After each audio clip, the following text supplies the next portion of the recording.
Hello there. It is Wednesday, June 17th, 2015, which means time to review some comics. This first video is going to be a bit weird, as you can tell from the title. I'm mixing Marvel and DC books. That is because only 2 Marvel books came out that I picked up today, while 7 or 8 DC books came out. So, getting started with Miss Marvel, number 16, right? Yes, number 16. I got that number correct. Last Days, which means that this and I think the next issue of this book are tying into the Secret Wars event, which is currently going through Marvel, all of Marvel right now, or most of Marvel. I reviewed parts of the Secret Wars event and its other tie-in books in previous videos, and Miss Marvel is finally getting in on the action. So we begin following the events of the last arc, which involved Camilla.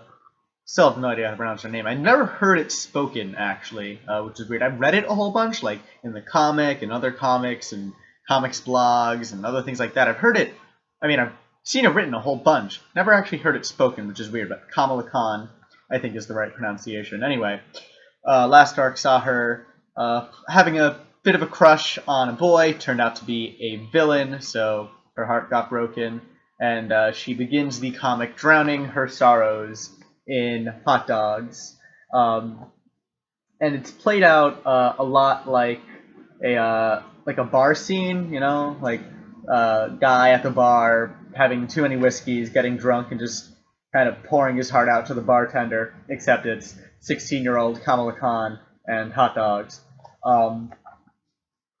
What else is there? So it's a little melodramatic. It's played up for comedy. And I don't know. It's a bit too, I think, I don't know. So it strikes me as a bit too juvenile, like a bit too, I don't know, just not really, like, it's in character for her to drown out her sorrows and you know, talk to random strangers, but like with hot dogs, I don't know. It's a bit too much, in my opinion.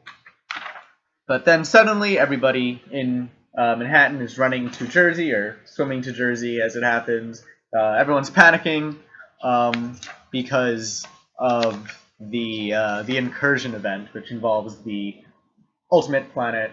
That's my dog, by the way, if you saw him running around the room. Anyway, yes, because the incursion event is happening. And the rest of this issue involves Kamala kind of running around Manhattan, running around New Jersey, making sure that everybody she cares about is safe. And this whole comic is very reminiscent of 9/11, of the September 11th terrorist attacks in New York City. Very much, it's, I don't want to say it's on the nose, because that feels like it's making light of it, but it's like very, it's pushing that very hard. The 9/11 kind of similarities. I mean, you can see it here just in the initial panel where Kamala discovers the big tragic event that's happening. It's happening right over the new World Trade Center, the Freedom Tower, New York City. Everyone's running away. And the first thing that Kamala's worried about is making sure that everyone she knows is alive. Which it was, I don't know how many, I don't know the age of you viewers. I don't know where you were during 9/11, if you were born at all. I don't know if you were in New York City or outside of New York City or in America or wherever you were, but and it's cliche to say this, but it's true. You do. It is something I think that I'll always remember where I was, and my memory's fuzzy about the whole thing. I was in the 3rd grade. It was, 14 years ago, almost 15 years ago now, or almost 14 years ago now, and yeah, I mean, that's 2/3 of my life ago. But I still, remember being afraid and being confused and hoping everyone was okay, and like this comic evokes that very strongly and very well. I mean, I do think it's stronger for me because, I mean, I wasn't there, I wasn't in Manhattan, but I was in Queens. I remember seeing the clouds from my school.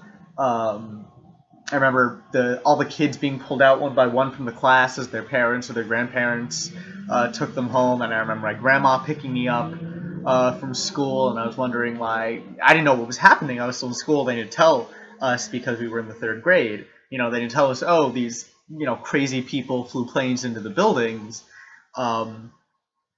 But yeah, I remember being really scared, and my grandma picking me up. I was like asking, "Where's my mom? Where's dad? Are they, they're in Manhattan. Are they okay? What happened?"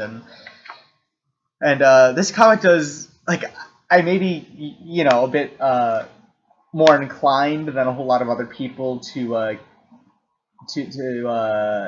sympathize with this comic and what it's doing. But in my personal opinion, it did that. It evoked those feelings very well and very easily, and it captured like what a hero should be doing.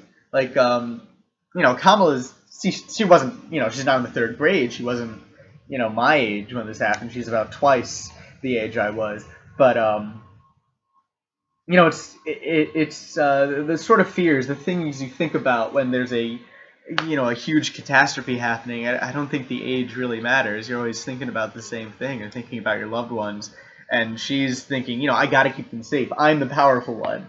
Like, I was in third grade. I wasn't thinking about keeping anyone safe. I was just worried if they were all alive. But I'm sure my parents, I'm sure my grandma, and everyone else was, thinking, what do I do? How do I help? People who are in danger from this. And that's exactly what Kamala's doing. She's running home, making sure her parents are safe. She runs into Cameron, who's the evil ex-boyfriend. She checks on her friends Bruno, and she's just running around using her powers to kind of gather people and make sure they're safe. And yeah, it's just again, I don't want to say I'm biased, but I am, like, at this moment, this comic's like target audience. I am part of the audience that has an extreme pathos, I guess, or logo. I always get my Latin logos, pathos. I don't get it confused with eros, thank God. But I am the part of that niche for this comic, I think, and it worked really well. It worked a bit too well on me, I think. But yeah, just if you lived through 9/11, if you have strong memories and feelings associated with it, this book is it's probably gonna touch a nerve and send you back there. And that's not a bad thing, It's not like it's. I don't want to say it's not traumatic, because it wasn't personally traumatic for me, but I know a lot of people who did lose family, who did lose friends. And I'm sure it's more tragic for them. It's something they don't want to have to constantly think about. But that we don't forget. That we can remember just how terrible that was. That we don't look back and think, oh, whatever, these two buildings fell down. But just how scared everyone was, and that those feelings can be evoked again. I think that's important, and that this book does it is very important too. And also, before I forget, I did really like this cover. I think this cover, like the rest of the book, very evocative. The whole world falling apart. It's a bit literal on the cover, but you do get that kind of feeling of powerlessness at the end. That Kamala is just standing there, letting the world fall down around her. She doesn't know what to do at this point on the cover. So, yeah, just a very, for me, very touching book overall. And yeah, I want to move on to the next one now, because I spent almost 10 minutes on that. So Moon Knight issue 16. Yeah, hard to just kind of do a move on, but yeah, Moon Knight number 16. As I've said every time I reviewed a Moon Knight comic, probably one of the strongest books that Marvel is putting out right now. This issue isn't one of the best. it's one of the weaker issues of the of this current Moon Knight run, unfortunately. But that doesn't mean it isn't good. It just means it's weaker than the other books. We begin with a jetpack kidnapping. These people in jetpacks are kidnapping these people for as of yet unknown reasons. They're known to us by the end of the issue. Actually, that reminds me that we don't really have a good... the last issue I thought was setting up at least a 2-issue arc, but I guess we're just leaving that issue off where it was, even though I think that story could use a bit more development. But anyway, we're moving on to this next story involving these people in jetpacks kidnapping innocent people from the city, just swooping up, flying them somewhere we don't know yet. And then Moon Knight, of course, intervenes, and the book begins. The first action beat is kind of a dogfight between these guys in the jetpacks and Moon Knight in his big drone hang glider plane thingy. And as for a dogfight, it's pretty tightly scripted. One thing Moon Knight's good at is just like these really tightly scripted, well done action bits, and this book is no different. What I do like is that it does add variety. A lot of the Moon Knight things we've been seeing are kind of chases and or hand-to-hand combat, and this is an aerial dogfight. So this is pretty new for this run of Moon Knight, and it's done just as well as all the other action bits that we've seen in this book previously. If anything, it feels a bit too easy. Moon Knight doesn't really struggle in this at all, which I feel is a missed opportunity. Basically, whenever the guys in the jetpacks do something, Moon Knight just says a word, and the plane hang glider thingy has a counter. So these guys are launching missiles, or just firing things at him. He releases a chaff grenade that blows up a couple of them, or at least gets in the way of others. He has counter missiles. It all seems a bit too easy for him. There's not a lot of threats going on. There is this one really well done maneuver I want to show you because it's just a beautiful part of the book. Moon Knight performs an evasive maneuver. The guys in the jetpack lose track of him, and it turns out he's hiding in the shape of the moon. It's just a very, very cool looking little bit there that it's probably the high point of this issue. Just really cool, really thematic, really well done stuff. Just cool overall. And that's that's like easily the first half, maybe even 2/3 of the story. The second involves Moon Knight tracking where the last jetpack guy flew off to and escaped to, and delivering a bit of a religious rant, a rant against idols and angels sort of thing. Not as exciting as the first half. A little ham-fisted, I guess. It's not out of the purview of the Moon Knight story.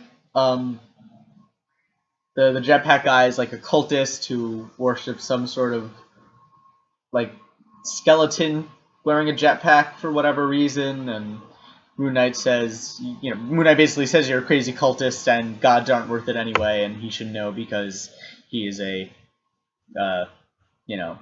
Anyway, yeah, pretty weak issue of Moon Knight, but still just very well done, very tightly scripted stuff that's better than a lot of other comics that are out today. But yeah, low point for Moon Knight, still a high point in comics overall, I guess, is what I'm trying to get at. Moving on to the DC stuff, all of the 3 DC books I'm reviewing in this episode are all Wonder Woman related, so I hope you like Wonder Woman, because we're starting with Wonder Woman Annual number 1. I'm not sure when this came out, actually, but I just picked it up this week, and it ties right into the book I'm going to be reviewing next, so I thought I would review it now.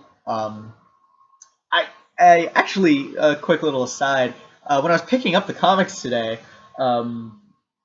like this struck me as very confusing, because I mean, I first picked up issue 41 of Wonder Woman, and we started in a kind of a completely new place than where we left off the last issue. I was like, oh, this isn't right. We skipped the whole ending to the arc that happened, or that was happening in issue 40.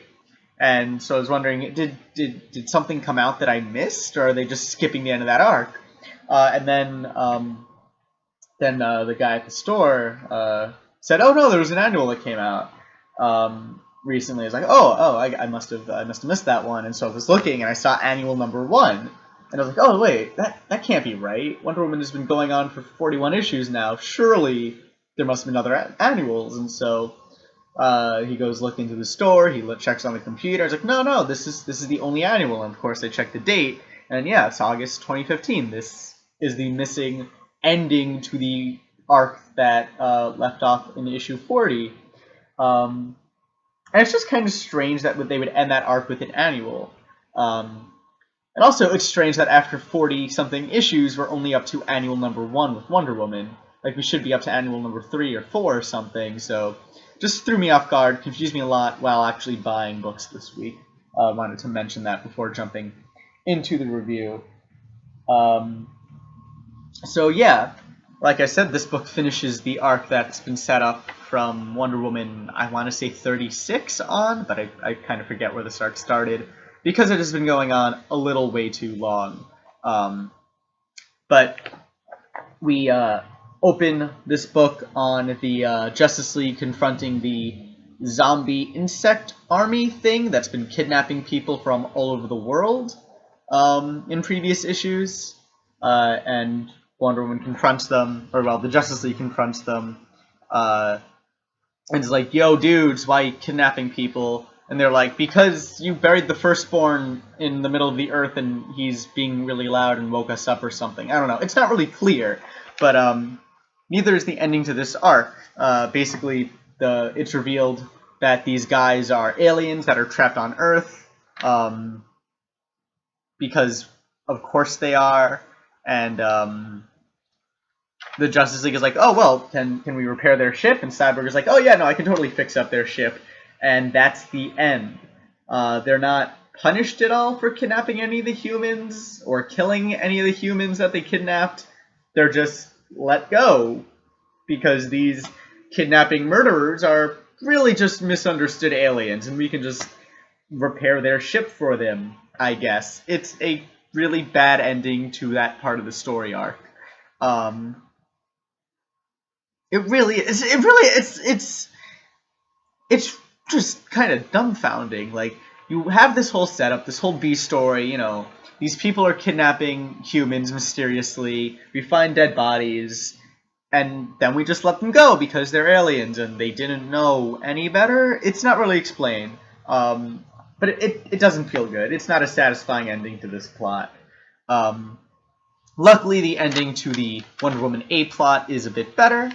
Wonder Woman goes back to Themyscira and discovers that all of her brothers, all of the Amazon men, have been killed after being given amnesty by Wonder Woman on Themyscira.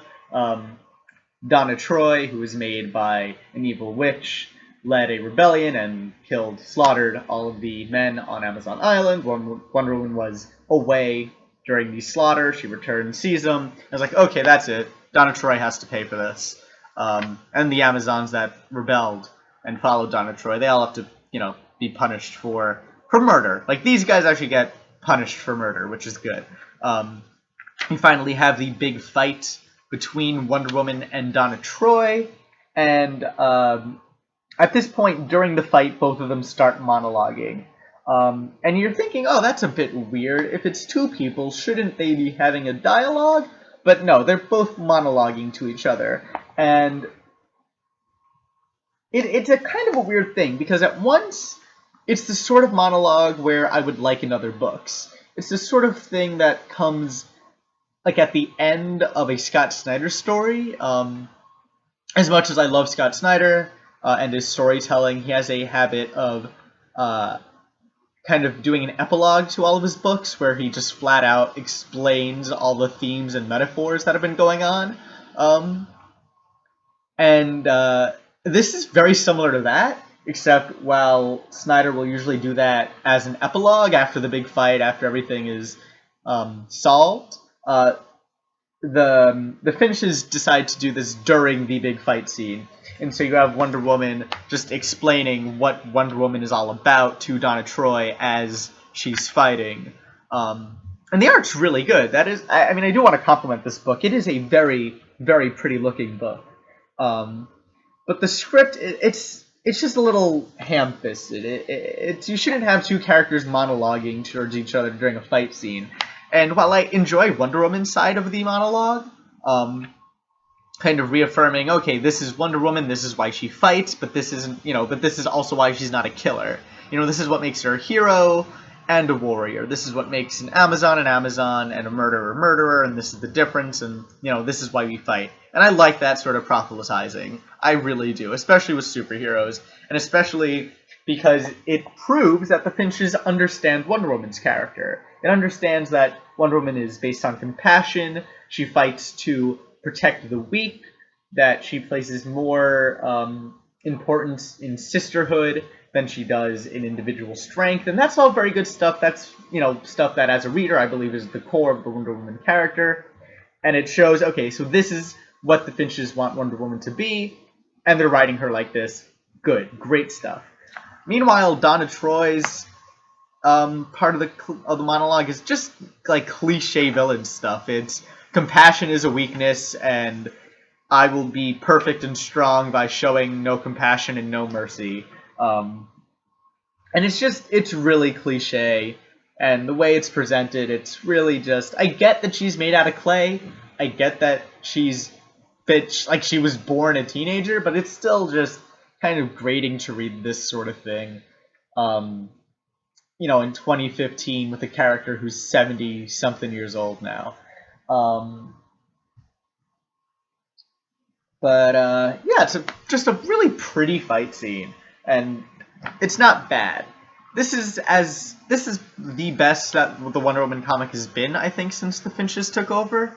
They're finally settling into the role of writing this book, and from here I can see the overall Wonder Woman books getting better, which is a very good sign, because I want to like Wonder Woman. I do like that, the core of the Wonder Woman character. In this book, they prove that, okay, they get it. They understand Wonder Woman, and that's important to me. The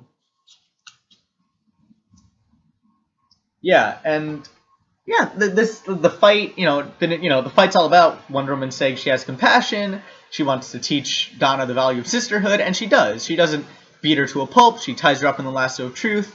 Donna Troy discovers that, oh shit, I made this huge mistake, and she's fairly punished. She's not killed. There's no revenge going on. Wonder Woman decides, okay, you're gonna have to you're gonna have to be punished for your crimes, but I want to rehabilitate you,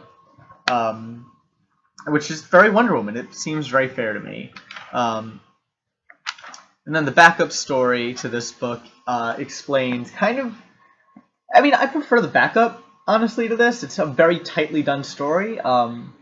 It's just a very, very good backup story that explains the origins of why Themyscira doesn't trust men. I don't know if this story was ever told in a previous comic, so I don't know if this is a retcon of the Themyscira story in DC.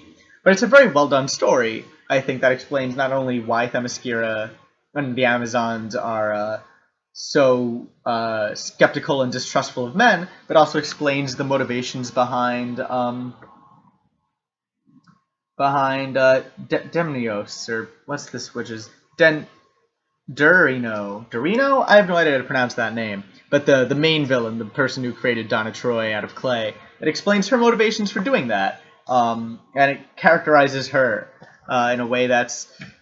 they only have so many pages to do it, but they do it well. They, really show everything that's going on, everything that went into her becoming a villain.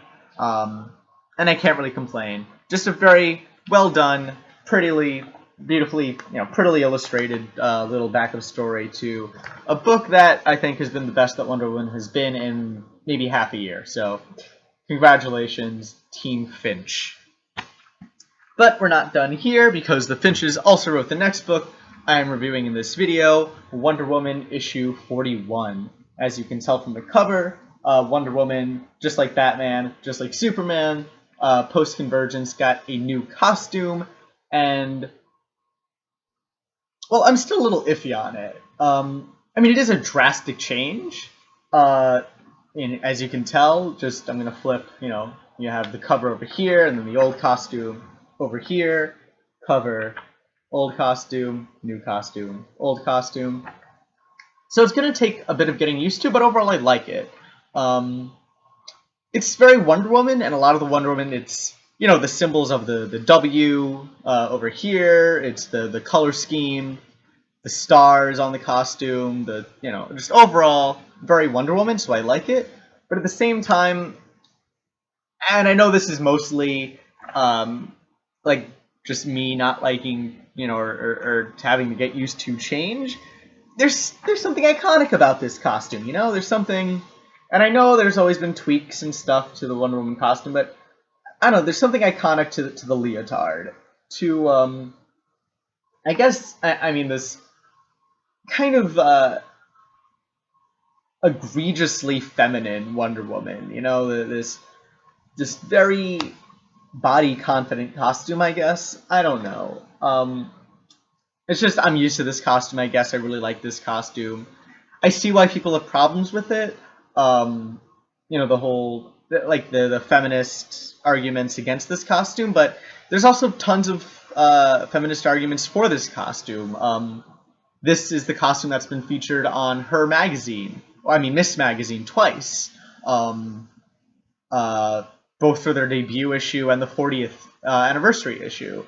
That Wonder Woman is a body positive character, that she's not ashamed of showing herself off, that, just within the story, and I know there's all sorts of Doyleist versus Watsonian arguments, but she doesn't need armor. She's invincible, or damn near close to invincible.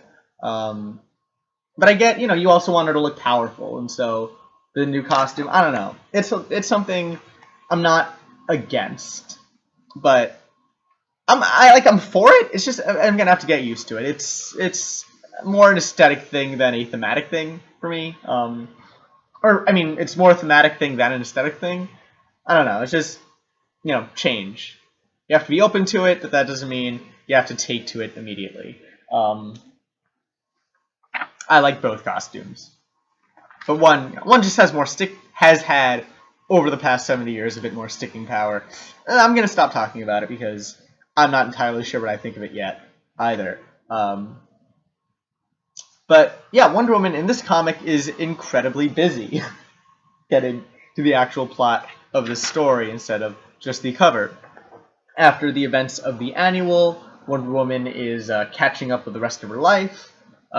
Which involves going to Mount Olympus, first to check up on Donna Troy, where she has a short conversation about her forgiving Donna, or wanting to forgive Donna Troy. Donna, since being struck by the lasso, has realized, oh shit, I'm a huge monster, I've slaughtered innocent people.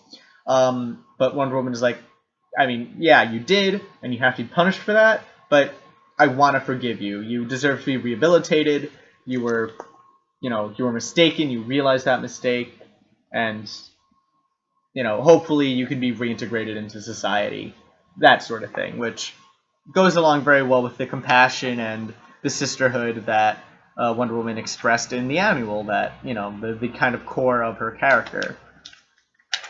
She then goes to check up on Zola and Zeke, who are now living on Mount Olympus, and has a kind of like an aunt visiting sort of feel, and if you are an aunt, or if you have an aunt and she's visiting your mom and their sister, so they catch up and talks to the baby Zeke, and just kind of a sweet little familial moment over there. Hera joins in, and kind of updates on the development of baby Zeus, because Zeke is the new incarnation of Zeus and has some witty things to say about it. Pretty tightly scripted dialogue overall. A lot less hammy than the fight scene in the annual, so I appreciated that. Wonder Woman then goes to Hephaestus, where she picks up her new costume, debuted in this page. I like the costume better on this page, honestly, than I do on the cover. It's a bit brighter on this page. It really shines. I like that she's wearing boots instead of heels. That's just practical. Yeah, I like, the more I see it, the more I'm gonna be the more I'm gonna warm up to this costume. It's really a matter of I have to see it long enough and then I'll like it. I'm sure. Yeah. Because it's a very well designed costume. It's just, it's different, and that's the main problem I'm having with it right now, is getting over that initial, this is new. We then get to, I guess, the main setup of the new arc starting in this issue, which is Wonder Woman goes, there's a kid threatening to commit suicide if he doesn't meet Wonder Woman, and she decides to confront him about this. The kid ends up pulling a kind of Green Goblin in Sam Raimi's Spider-Man 1 feint. If you've seen that movie, there's a scene where Wonder Woman goes in to rescue a woman from a burning building, and he approaches the woman, and the woman's all cut, like in rags and turned away from the camera. Then she turns around, and it's the Green Goblin, and he throws stuff at Spider-Man, and so I call this a Green Goblin feint because it's pretty much the same kind of setup, where Wonder Woman approaches this person in a hood, and they spray gas at her. There's a short fight scene, the villain escapes, and then we discover the villain's motivations behind trying to fight Wonder Woman, which is interesting. He wants to steal her power, her godhood power, because he doesn't think that she deserves it, because she likes to talk through things instead of fighting, and she's the god of war. Bit of a disconnect the guy feels. And, well, it's easy to see why he feels that, but anyway, yeah, pretty good setup, pretty good story overall. A little cluttered, a lot happening. Diana switching between, many locations, visiting Zeke, visiting Donna, visiting Hephaestus, visiting this kid on the bridge. A lot goes on, feels a bit cluttered, things happen a bit too fast, but nothing gets lost. Nothing gets swept under the rug. So overall, pretty good book. Not amazing, it's still not Brian Azzarello's run on Wonder Woman, starting from like the New 52 issue 1s. But overall, the Finches are getting better at this book, so I'm going to keep on reading it. Hopefully, that upward trend continues to be an upward trend, right? Yeah, let's hope for the best, because they're it's finally picking up steam, in my opinion. I think doing better there. So, last book in this video, continuing the Wonder Woman trend, is Superman and Wonder Woman, issue 18. Yes, 18, I got that correct. Okay, cool. Again, previously I've had I've had my issues with this book. I don't think it's had the best characterization of Wonder Woman and Superman, but I do think it picks up in this book too. This book's also getting better. Overall, Wonder Woman books this week have been pretty great. So we begin with a quick recap of the events from Wonder Woman and Superman hooking up to Superman losing his powers. We still aren't exactly sure why that's happened, but it has. And then we get to Wonder Woman deciding that she's going to protect Clark because he's lost his powers. They're still in a relationship. It's a sweet scene. The two in bed together, just kind of cuddling. It's sweet. I like it. Then the couple gets a call in 3 a.m. from Lana Lang, who is in trouble, so Superman and Wonder Woman, they have to save her because someone's in danger. I do like this little thing here. In Superman's phone, Lana Lang's contact is Big Red. I don't know, just a cute little thing. Because Superman can't fly, Wonder Woman decides to fly him. They're still working together, making up for each other's weaknesses. Good stuff. And on the way, we discover that Wonder Woman has never met Lana. So this is setting up to be, the current girlfriend meeting the ex-girlfriend, and that sort of story going on. But as they approach Smallville, they discover that Lana has gone completely missing, as has her husband, John Henry Irons, who is Steel. And they've just gone completely missing. As the two tour through Smallville, it's revealed that a lot of people have gone missing recently. The citizens of Smallville are also a bit not distrustful of Superman, but they feel that Superman has brought a lot of trouble to Smallville, and now that everybody knows his secret identity, it would be best if Clark were to stay away from Smallville, try and prevent as many bad things happening there as possible. Clark agrees, yeah, that's probably the best idea, but I'm going to find out where all of these missing people have gone off to, which leads into him discovering that the entirety of the Clark of the Kent farm has been stolen somehow, just completely uprooted from the ground, which is weird. And by the end of this book, Wonder Woman and Superman run into the Suicide Squad, and so they seem to be the main villains of this story. Still not a lot explained. It's still not explained why the Suicide Squad kidnapped Lana Lang, if indeed they were the ones behind this. It's not explained how they stole the entire Kent farm. So yeah, lots of explaining to be done, but this is of course just the first issue of a new arc, so you know they can't give it all away so early. As for characterization, it's a lot better, I think, in this book, just overall.